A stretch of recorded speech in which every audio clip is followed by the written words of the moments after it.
সবাইকে, আমি শিল্পা। আমি আরেকটা ভিডিও নিয়ে এসেছি যে আমাদের দেখতে পাচ্ছি চারিদিকে কি পরিমাণে তাড়না বেড়ে গেছে। তো এই যে তাড়না, আমরা যারা ঈশ্বরকে বিশ্বাস করি আমাদের জীবনে আসবে না এমনটা নয়। তো সেই বিষয়ে আমি বলতে চাই যে তাড়না এলে কি করবেন এবং কি করা আমাদের উচিত।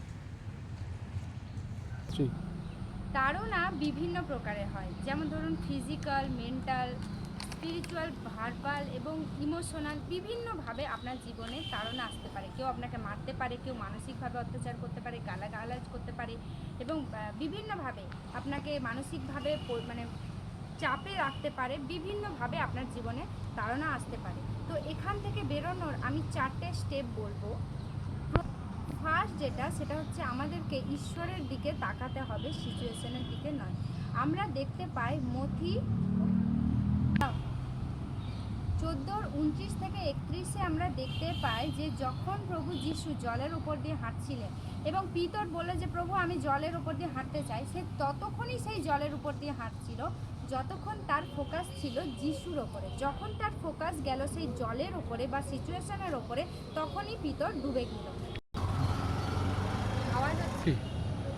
তো আমি আপনাদেরকে বলতে চাই প্রিয় বন্ধুরা যে আপনাদের দৃষ্টি সবসময় ঈশ্বরের ওপরে রাখার চেষ্টা করুন। যখনই আপনার দৃষ্টি এই সিচুয়েশনের মধ্যে দিয়ে আসবে, আপনি কিন্তু মানে আর সেই পরিস্থিতিতে থাকতে পারবেন না, স্থির হয়ে দাঁড়িয়ে থাকতে পারবেন না।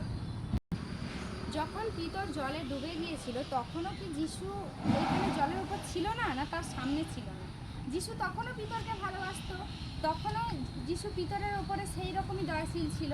তো ঠিক সেরকমই আপনি যখন পরিস্থিতির চাপে পড়ে অনেক কষ্টের মধ্যে আছেন, তখনও ঈশ্বর আপনাকে ভালোবাসে, তখনও ঈশ্বর আপনার প্রতি দেখছে এবং তখনও ঈশ্বর আপনার প্রতি সেই রকমই দায়িত্ববান আছে। এটা আমরা ভুলে যাই। আমরা যখন বিপদে পড়ি আমরা ভুলে যাই যে ঈশ্বর আমাদের পাশে আছে। যখন আমরা ঈশ্বরের সেই ভালোবাসাকে আমরা অনুভব করতে পারবো, তখন মাথায় রাখবেন যে আমরা সেই সিচুয়েশনের মধ্যে দিয়ে ঠিক বেরিয়ে আসবো। যেভাবে পিতর হাত বাড়িয়েছিল আর যিশু তার হাতকে টেনে তাকে ওপরে উঠিয়েছিল।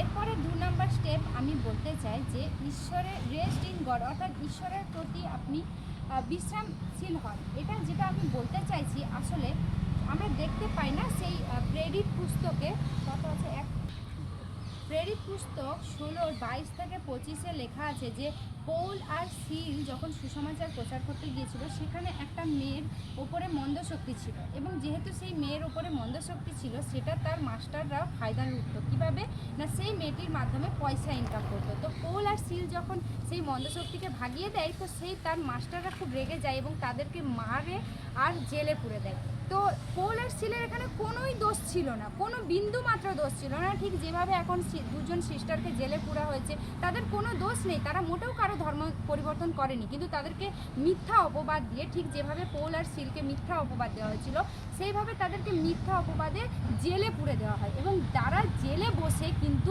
আনন্দে ছিল, তারা চিন্তা করেনি হে প্রভু করে মাথা ঠুকে দেয়নি, বা কেন তুমি শুনছো না, কেন আমার সাথে এরকম হচ্ছে, কি হয়েছে, এইসব না করে তারা শান্তির সাথে ঈশ্বরের উদ্দেশ্যে আরাধনা করছিল। এবং আমরা দেখি না যে সে আরাধনার ফলে কিভাবে দরজা খুলে যায় এবং তারা সেখান থেকে বেরিয়ে আসে। তো আমি আজকে বলতে চাই প্রিয় বন্ধুরা, আপনারা ঈশ্বরের প্রতি ভরসা রাখুন, ঈশ্বরের প্রতি বিশ্রাম নিন, ঈশ্বরের উপরে ভরসা রাখুন, সেই পৌল আর সিলের মতন আরাধনা করুন এবং আপনাদের মতন যারা তাড়না পাচ্ছে তাদের সঙ্গে যে দেখা করুন, তাদের সঙ্গে থাকুন, তাদের সঙ্গে প্রার্থনা, বাক্যপাঠ, আরাধনার মাধ্যমে সময় কাটান। একটা কথা মাথায় রাখবেন প্রিয় বন্ধুরা, যে আপনি যেমনই পরিস্থিতিতে হন না কেন, ঈশ্বরের দৃষ্টি আপনার প্রতি আছে। তার মধ্যে কথা 3 নাম্বার যেটা করতে হবে সেটা হচ্ছে আমাদেরকে শত্রুদেরকে ভালোবাসতে হবে। যেটা লেখা আছে মথি তার 5:43 থেকে 45 পদে, যে তুমি তোমার শত্রুকে ভালোবাসো, যে তোমাকে মারে তুমি তাকে ভালোবাসো, যে তোমাকে অভিশাপ দেয় তুমি তাকে আশীর্বাদ করো। এই যে বাক্যটা লেখা আছে এটা মানা খুবই কঠিন, কিন্তু আমরা ঈশ্বরকে বলতে পারি যে ঈশ্বর আমার পক্ষে সম্ভব হচ্ছে না, তুমি পবিত্র আত্মার সাহায্য দাও যেন আমি আমার শত্রুদেরকে ভালোবাসতে পারি। তখন দেখবেন ঈশ্বর আপনার হৃদয়ে সেই প্রেমকে দেবে, যে প্রেম প্রভু যিশুর মধ্যে ছিল। প্রভু যিশু বলে শুধু চলে যায়নি, তিনি সেটা কাজে করিয়ে দেখিয়ে দিয়েছে। তাকে যখন ক্রুশে দেওয়া, যিশু কিন্তু বলেনি যে তুমি এদেরকে, যিশু তো চাইলে বলতে পারতো যে ঈশ্বর তুমি এদেরকে দেখো, এদেরকে শেষ করে দাও, যিশুর অনেক ক্ষমতা ছিল, কিন্তু সেটা বলেনি। যিশু বলছে যে এদেরকে ক্ষমা করো, এরা কি করছে এরা জানে না। তো এখানে প্রভু যিশু আমাদেরকে শিখিয়েছে।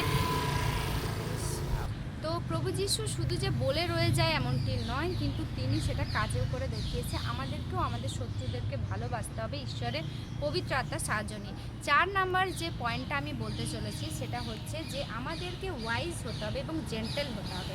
মথি 10:6 লেখা আছে যে আমাদেরকে আমাদের বিপক্ষদের প্রতি একদম সাপের মতো চতুর এবং সেই কপটের মতন অমায়িক হতে হবে। ধরুন কেউ আপনাকে মারতে আসছে বা কেউ আপনার ওপরে তাড়না করছে, আপনি চোখ বন্ধ করে ব্লাইন্ড হয়ে থাকলেন এবং আপনি সেটা দেখবেন না, আপনি একদম কেয়ারলেসভাবে থাকবেন, এটা কিন্তু প্রভু যীশু বলেন। প্রভু যীশু বলছে তুমি এই পৃথিবীতে এমনভাবে যাচ্ছ যেন কেঁদুয়াদের মধ্যে মেষ। ঠিক আছে, একটা ভাবুন শেয়ালের ঝুন্ডের মধ্যে যদি একটা মেষ চলে যায় তার কি অবস্থা হবে। কিন্তু প্রভু যীশু বলছে যে তোমাকে সাপের মতন চালাক হতে হবে এবং পায়রার মতন সেই অমায়িক হতে হবে। অর্থাৎ আপনি ওই সময় সেই মানুষটাকে একটা টেবিলে বসানোর চেষ্টা করবেন, তার সঙ্গে কথোপকথন করার চেষ্টা করবেন এবং তাকে বোঝানোর চেষ্টা করবেন ঐশ্বরিক জ্ঞানে যে ঈশ্বর তোমাকে ভালোবাসে, তুমি কেন আমার প্রতি তাড়না করছো, আমি কি ভুল করেছি, এটা বোঝানোর চেষ্টা করবেন। ঈশ্বরের আত্মা যদি চায় সেই মানুষটা নিশ্চয়ই বুঝবে। আর এক্ষেত্রে আমি বলবো যে ডিবেট অনেকটা ভালোও বলা যাবে না, আবার খারাপও বলা যাবে না, কিন্তু কেউ যদি আপনার প্রতি তাড়না আনছে আপনি সেখানে ডিবেটে বসতে পারেন সেই মানুষের সাথে একটা টেবিলের মধ্যে। এবং সেই ডিবেটটা কীরকম হবে, হার্মলেস হবে, ইনোসেন্টভাবে হবে এবং সিম্পলভাবে হবে। আমরা কখনোই হার্শ ভয়েসে তার সঙ্গে ডিবেট করব না, আমরা সিম্পল ওয়েতে এবং যতটা পারবো প্রভু যিশুর মতন করে তাদেরকে জ্ঞানের সাথে উত্তর দেওয়ার চেষ্টা করব। আপনি দেখেছেন যে প্রভু যিশুকে যখন ফরিসিরা অ্যাটাক করার চেষ্টা করতো, প্রভু যিশু এমন এমন কথা বলতো যে তারা তার উপরে যেতে পারতো না বা তাকে অ্যাটাক করতে পারতো না। তো আমাদেরকেও সেই প্রজ্ঞাটা ঈশ্বরের কাছে চাইতে হবে যে আমরা যেন ওয়াইজ থাকি এবং জেন্টেল থাকি। এটা একটু ডিফিকাল্ট, আমাদেরকে ব্যালেন্স করতে শিখতে হবে। আমাদেরকে ওয়াইজও হতে হবে, জ্ঞানবানও হতে হবে, আবার জেন্টেলও হতে হবে। বি লাভিং এবং মানে কাইন্ডনেস হওয়ার মানে এটা নয় যে আপনি চুপ করে থাকবেন। আপনি সেই যে তাড়নাকারীর সঙ্গে চেষ্টা করবেন কথোপকথনের মাধ্যমে বোঝানোর যে ঈশ্বর তাকে ভালোবাসে এবং ঈশ্বরের ভালোবাসা আপনার মধ্যে আছে। তো আপনাকে এটা খুবই ব্যালেন্স করে চলতে হবে এবং পবিত্র আত্মার সাহায্য নিতে হবে যে সেই মুহূর্তে আপনি কি বলবেন, কি করবেন, সব কিছু। আশা করছি ভিডিওটা আপনার ভালো লেগে থাকলে আপনি অবশ্যই এটা শেয়ার করবেন এবং আমার এই কথাগুলো মাথায় রেখে, এটা খুবই ডিফিকাল্ট, আমি নিজেও পারি না, কিন্তু এই কথাগুলো মাথায় রেখে যদি আমরা চলি তাহলে আমাদের জীবনে তাড়না এলে অবশ্যই আমরা সেটাকে ওভারকাম করতে পারবো। সকলকে জয় যিশু।